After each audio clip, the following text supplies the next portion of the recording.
முதல் வாசகம். புனித யோவான் எழுதிய முதல் திருமுகத்திலிருந்து வாசகம்.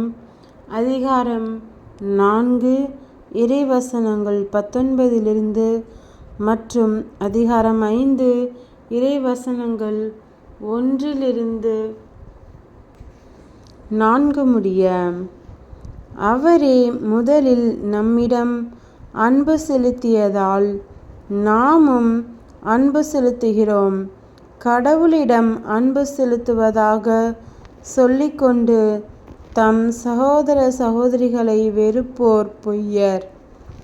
தம் கண்முன்னேயுள்ள சகோதர சகோதரிகளிடம் அன்பு செலுத்தாதோர் கண்ணுக்கு புலப்படா கடவுளிடம் அன்பு செலுத்த முடியாது. கடவுளிடம் அன்பு செலுத்துவோர் தம் சகோதர சகோதரிகளிடமும் அன்பு செலுத்த வேண்டும். இதுவே அவரிடமிருந்து நாம் பெற்ற கட்டளை.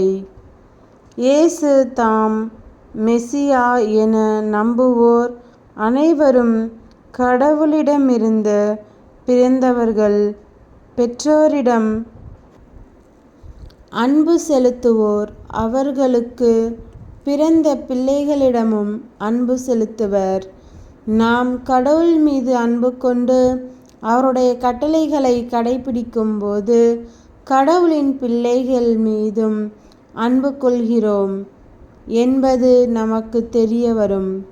ஏனெனில் அவருடைய கட்டளைகளை கடைபிடிப்பதில்தான் கடவுளுக்கு அன்பு செலுத்துவதில் அடங்கியுள்ளது.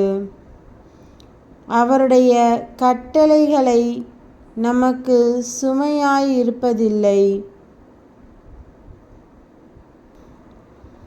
ஏனெனில் கடவுளிடமிருந்து பிறக்கும் அனைத்தும் உலகை வெல்லும். உலகை வெல்வது நம் நம்பிக்கையே. ஆண்டவரின் அருள்வாக்கு. இறைவா, உமக்கு நன்றி. நற்செய்தி வாசகம். புனித லூக்கா எழுதிய நற்செய்தியிலிருந்து வாசகம். அதிகாரம் 4, இறைவசனங்கள் 14 22 முடிய. பின்பு இயேசு தூய ஆவியின் வல்லமை உடையவராய் கலிலேயாவுக்கு திரும்பி போனார். அவரை பற்றிய பேச்சு சுற்றுப்புறம் எங்கும் பரவியது. அவர் அவர்களுடைய தொழுகை கூடங்களில் கற்பித்து வந்தார். எல்லாரும் அவரை பற்றி பெருமையாக பேசினர். இயேசு தாம் வளர்ந்த ஊராகிய நாசரேத்துக்கு வந்தார்.